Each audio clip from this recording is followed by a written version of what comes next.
सुप्रभात। मैं हूं जगेंद्र राणा। आज की हमारी आध्यात्मिक चर्चा का विषय है जीते जी मरना। जीते जी मरना।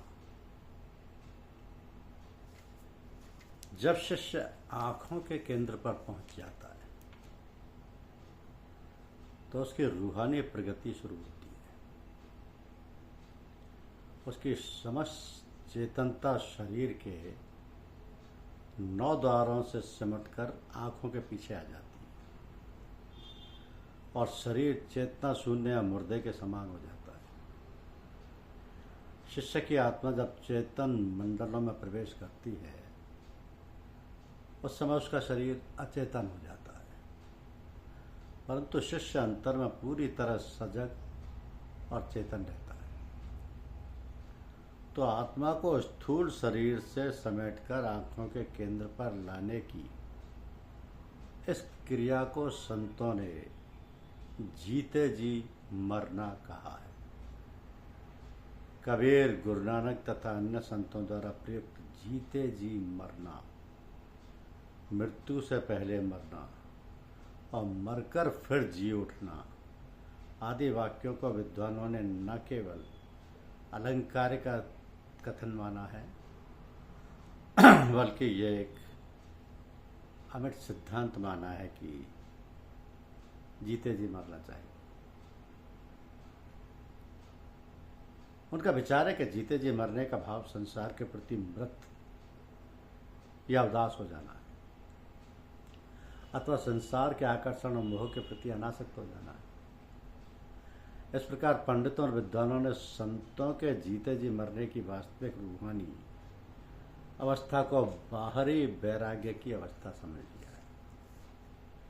तो मृत्यु के समय आत्मा शरीर के विभिन्न अंगों, हाथ, पैर, धड़ आदि से सिमटकर आंखों के पीछे आ जाती है और यहाँ से निकलकर शरीर को हमेशा के लिए छोड़ देती है। तो संतों द्वारा सिखाए गए अभ्यास में शिष्य इसी प्रकार शरीर को छोड़कर आंखों के केंद्र में आता है और यहाँ से रूहानी मंडलों में प्रवेश करता है, परंतु इस अवस्था में वो आत्मा को शरीर से जोड़े रखने वाले उस सूक्ष्म तार को नहीं तोड़ता जो कि मौत के समय टूट जाता है। अपने अभ्यास के बाद शिष्य वापस अपने शरीर में आ जाता है। तो जीते जी मरने की अवस्था प्रभु की प्राप्ति और जन्म मरण के बंधनों से छूटने का प्रथम और प्रमुख साधन है। कबीर कहते हैं कि जीते जी मरो और इस प्रकार मरकर पुनः जी उठो तो तुम्हारा फिर से जन्म नहीं होगा। जो इस प्रकार जीवित मरकर नाम में समा जाते हैं उनके लिव शून्य मंडल अथवा शुद्ध आत्मिक मंडलों में लग जाती है। जीवत मरो मरो फुन जीवो पुनरपि जन्म न सोई, कहो कबीर जो नाम समाने सुन रही या लेव सोई। तो जीते जी मरने की यह अवस्था गुरु द्वारा दिए गए नाम या शब्द के अभ्यास द्वारा प्राप्त होती है। इसका उल्लेख सभी संतों ने किया। संत रामदेव कहते हैं कि गुरु के द्वारा दिए गए शब्द के अभ्यास से मैंने अपने आप को पहचाना और जिंदा रहते हुए मरने की विधि सीखी। तो मेरे गुरु विशोबा खेचर कहते हैं कि हेम नामदेव, जब हम जीते जी मरने का अनुभव कर लेते हैं तो मृत्यु से ऊपर उठ जाते हैं। इसी प्रकार गुरु नानक कहते हैं कि जो गुरु के शब्द के द्वारा मरकर जी उठता है वो मोक्ष के द्वार को पा लेता है। तो गुरु के शब्द जो मर जीवे सो पाए मोक्ष दुखा दुआर। गुरु के शब्द जो मारे जीवे सो पाए मोक्ष दुखारू। ऐसे साधक को फिर मृत्यु का सामना नहीं करना पड़ता, क्योंकि जो शब्द के द्वारा मर जाता है वह दूसरी बार नहीं मरता। शब्द मरे सो मर रहे, फिर मरे न दूजी बार। मुस्लिम संतों ने भी जीते जी मरने का को परमात्मा की प्राप्ति का आवश्यक अंग बताया है। मौलाना रूम कहते हैं कि ए दोस्त, अगर तू हमेशा की जिंदगी चाहता है तो मौत से पहले मर। अनेक इंसान मौत से पहले मर अपनी ज़िंदगी को उस ऊंची हस्ती के सुपुर्द कर दे, अपने जिस्म से बाहर निकल जा। अगर तू जीते जी नहीं मरेगा तुझे हमेशा का सुख नहीं मिल सकेगा। ख्वाजा हाफिज भी कहते हैं कि जब तक तू शरीर को खाली नहीं करेगा तो रूहानी आनंद की गली में पैर नहीं रख सकेगा। कबीर ने यही भाव इस प्रकार व्यक्त किया है कि ऊंचा तरवर गगन फल बिरला पंछी खाए, इस फल को तो सो चके जो जीवत ही मर जाए। और मृत्यु के द्वार से सबको गुजरना पड़ता है। जिसने जन्म लिया उसे एक दिन मरना होगा। मृत्यु का भय और मरने के बाद क्या होगा इसका डर हर मनुष्य के ऊपर छाया रहता है, परंतु संतों के शिष्य को मौत का कोई डर नहीं। वो मृत्यु को जीत लेता है क्योंकि वह प्रतिदिन मृत्यु के द्वार से आता और जाता है। मौत उसके लिए कोई रहस्य नहीं है, क्योंकि वह अपने अनुभव के द्वारा उसे अच्छी तरह जान चुका है। कबीर कहते हैं, जा मरने से जग डरे मेरे मन आनंद।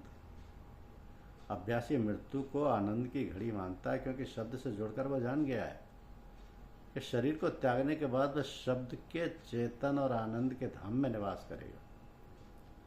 कबीर कहते हैं कि जे को मरे मरण है मीठा, गुर प्रसाद जे नहीं मरे ठीक था। राम रमे रमते जन्मुआ, कहे कबीर अविनाशी हुआ। तो मरने के बाद तो हर जीव को शरीर छोड़कर सूक्ष्म मंडलों में जाना पड़ता है, परंतु संत कहते हैं कि मनुष्य को चाहिए कि जीते जी शब्द के अभ्यास के द्वारा उन मंडलों को तय कर ले जहां मरकर उसे जाना पड़ेगा।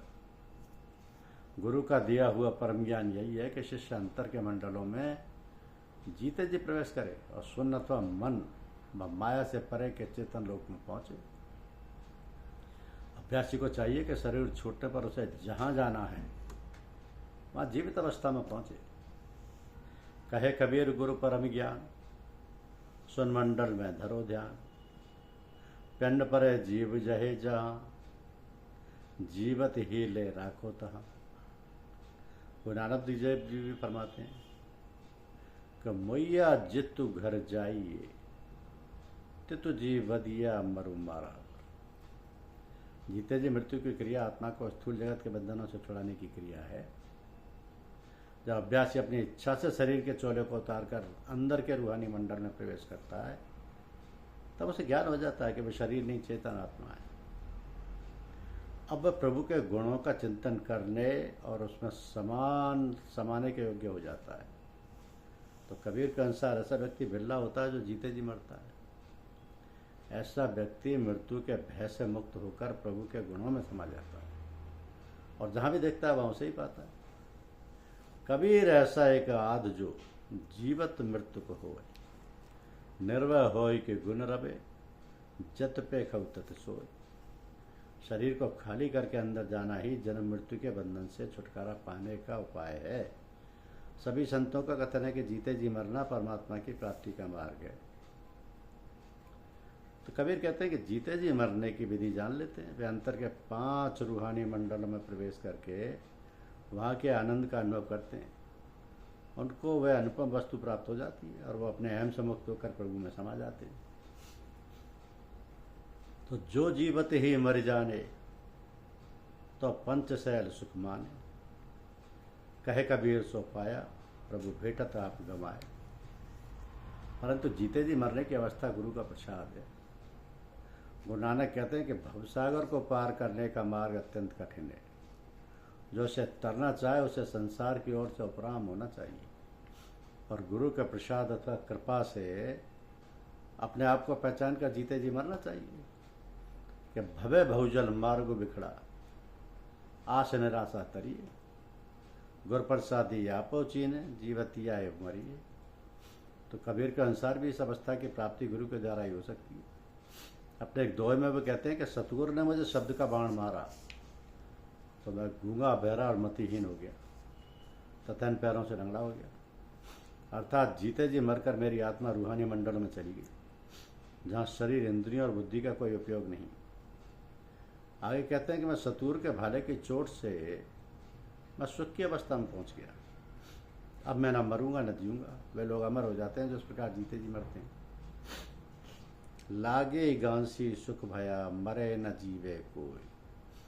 कहे कबीर सो अमर भे जीवत मृतक हो, गूंगा हुआ बावरा बहुरा हुआ कान, पायन से पंगला हुआ सतगुरु मारा बान। तो संतों का अंदर जाना कोई गहरे मानसिक चिंतन की अवस्था नहीं है। जिस अंदर का वर्णन संत करते हैं वह एक वास्तविकता है, जिसका अनुभव पूरे गुरु का शिष्य तीसरे तिल को पार करने पर करता है। तो आंखों के केंद्र से ऊपर जाने पर अभ्यासी शुद्ध रूहानी दुनिया के ऐसे दायरे में पहुंचता है जो एकथनीय है। यह दुख दर्द रोग और मृत्यु से रहित परम सुख का लोक है। जैसे जैसे शिष्य चेतना के ऊंचे मंडलों में बढ़ता है वैसे ही वो अधिक शांति और आनंद का अनुभव करता है। जब वो सर्वोच्च रूहानी देश में पहुंचता है तो उस प्रेम का अनुभव करता है जो अजर और अमर है, जो स्वयं परमात्मा है। संत कबीर इस लोक को बेगम देश और बेगमपुरा कहते हैं। अबदो बेगम देश हमारा, राजा रंक फकीर बादशाह सबसे कहा पुकारा, जो तुम चाहत अहो परम पद वसई देश हमारा। गुरु रविदास ने भी इस लोक का इसी प्रकार वर्णन किया कि आप कहते हैं मेरे शहर का नाम बेगमपुरा है, वहाँ दुख और चिंता का कोई स्थान नहीं, ना वहाँ कर्मों के कर्ज को चुकाने की चिंता, न कर है, न जगात है, न कोई भय है, न भूल, न भ्रम है, न पतन। अब मैं चैन और आनंद के उस वतन में पहुंच गया हूँ। बेगमपुरा शहर को नाम, दुख अंदो नहीं ते ठाऊ, नाम तस्बीर सिखराजू न मार, खफ न खता न तरछ जुवार, अम्मा खूब बतन गही पाई, वहाँ खैर सदा मेरे भाई, कायम दायम सदा पतशाही, दोमना से में 100 आई। संतों ने अंदर के लोगों की तथा वहाँ के रंग शब्द प्रकाश आदि के केवल संकेत ही दिए। इनका अधिक विवरण गुरु अपने शिष्यों को नामदान के समय देते हैं। तो गुरु नानक अथवा गुरु साहिबान ने और संत रविदास, दादू, पलटू आदि संतों ने अपनी वाणी में इन मंडलों के इशारे दिए हैं। 19वीं शताब्दी में तुलसी साहब और स्वामी जी महाराज ने कुछ अधिक द्वारा देने की कोशिश की है, परंतु कबीर ने अंदर के देशों का वर्णन रूपकों और उदाहरणों के द्वारा किया है। आप अपने एक पद में कहते हैं कि आकाश की गुफा में निरंतर अमृत रस बरस रहा है, यहाँ बिना बाजे के संगीत हो रहा है, जिसका ज्ञान अंतर में ध्यान लगने पर ही हो सकता है। बिना तालाब के कमल खिल रहे हैं और चेतन आत्माएं खेली कर रही हैं। बिना चंद्रमा के प्रकाश हो रहा है, यहाँ पहुँचने पर काम क्रोध आदि विकार भस्म हो जाते हैं। विकराल काल पास नहीं फटकता, युगों युगों की इच्छा रूपी प्यास बुझ जाती है और कर्म भ्रम पाप और व्याधि सब दूर हो जाते हैं। जो इस लोक में पहुंच जाता है वो कभी नहीं मरता, वो अमर हो जाता है। रस गगन गुफा में अजर झरे, बिन बाजा झंकार उठे जै समझ परे जब ध्यान धरे, बिना ताल जहाँ कमल फलाने तही चढ़ हंसा केल करे, बिन चंदा उजियारी दर से जईते हंसा नजर परे, 10वें द्वार ताड़ी लागे अलग पुरुष का जो ध्यान धरे, काल कराल निकट नहीं आवे काम क्रोध मद लोभ जरे, जुगन जुगन की त्रिजा बिखानी कर्म भरम अधिव्याध टरे, कहे कबीर सुनो भाई साधु अमर होए कबहु न मरे। तो ये आनंद का धाम संतों का निज घर है। इस देश के सौंदर्य और सुख का अनुभव वेदों शास्त्रों के पठन, तर्क और कहने सुनने से नहीं हो सकता, और ना ही जाति वर्ण और कुल की मर्यादा में चलकर या पूजा पाठ संध्या नियम और रीति रिवाजों को अपनाकर वहाँ पहुँचा जा सकता है। कबीर इस देश के बारे में कहते हैं कि बिन चादर जय बिजली चमके, बिन सूरज उजियारा, बिना सीप जय मोती उपजे, बिन सुर शब्द उचारा, मरहम होए सो जाने साधु ऐसा देश हमारा। संत नामदेव इसी आंतरिक अनुभव का वर्णन करते हुए कहते हैं कि वहाँ बिना बड़ा हुआ मृदंग बजता है, बिना बादल के मेघ के गर्जन हो रहा है और बिना बादलों के ही बरसात हो रही है। ऐसा वही समझ सकता है जो इस तत्व का ज्ञान प्राप्त कर ले। अणमड़िया मंदुल बजे बिन सावन घनहर गाजे, बादल बिन बरखा होई जवतित विचारा कोई।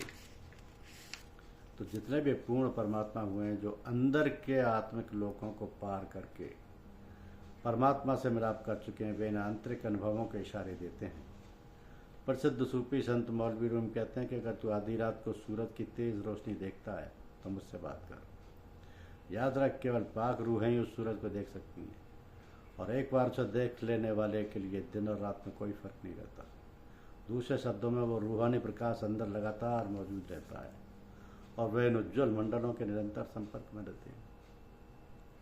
संपूर्ण सूक्ष्म, स्थूल और कारण मंडलों को संतों ने ब्रह्मांड या ब्रह्म का देश कहा है। ब्रह्म से आगे के शुद्ध आत्मिक मंडलों को उन्होंने पार ब्रह्म कहा है। कबीर तथा कुछ संतों ने स्थूल संसार को पिंड, सूक्ष्म को अंड, कारण को ब्रह्मांड, शुद्ध चेतन मंडलों को सचखंड कहा है। तो पिंड का वर्णन करते हुए कबीर ने शरीर के 6 चक्रों तथा उनको सिद्ध करने के यौगिक साधनों का जिक्र किया है। ये 6 चक्र पिंडिया शरीर के अंदर है, इसलिए कबीर आँखों के नीचे के इन चक्रों के अभ्यास का खंडन करते हैं। संतों ने प्राणायाम, योगासन और इससे संबंधित नियमों को स्वीकार नहीं किया है। यह साधन शरीर के 9 द्वारों में सीमित है, जबकि संतों का ध्येय 9 द्वारों से निकलकर तीसरे तिल में आना है। कबीर कहते हैं कि अंदर की रूहानी यात्रा तब शुरू होगी जब जिज्ञासु पूरे गुरु से उपदेश लेकर और नाम का अभ्यास करके अपने आप को आँखों के केंद्र पर ले जाएगा। तो संतों के अनुसार स्थूल, सूक्ष्म कारण देशों को पार करने के बाद ही आत्मा शुद्ध रूहानी मंडलों में जा सकती है। ये मंडल ब्रह्मांड अथवा त्रिपुटी के आगे 10वां द्वार से शुरू होते हैं। कबीर कहते हैं कि इस 9 दरवाजे वाली नगरी में भागदौड़ करने वाले मन को स्थिर करो, तब तुम त्रिकुटी से ऊपर बढ़ोगे। 10वां द्वार खुल जाएगा और मन शांत हो जाएगा। नगरी एक या 9 दरवाजे, धावत वर्ज रिहाई, त्रिकुटी छूटे 10वां दर खुले तो मन खीवा भाई। संतों के अतिरिक्त मार्ग को समझने के लिए जरूरी है कि पूरे सतूर के मार्गदर्शन में अभ्यास करके जिज्ञासु स्वयं अंदर जाकर उनके कथन का अनुभव करे। समझा का घर और है, अनसमझा का और। कि जो व्यक्ति स्वयं यह अनुभव प्राप्त कर लेता है उसे ज्ञान हो जाता है कि उसका असली घर यह संसार नहीं, प्रभु का धाम है। लेकिन जिसको ज्ञान नहीं है वो इस संसार को ही अपना घर समझता है। धन्यवाद।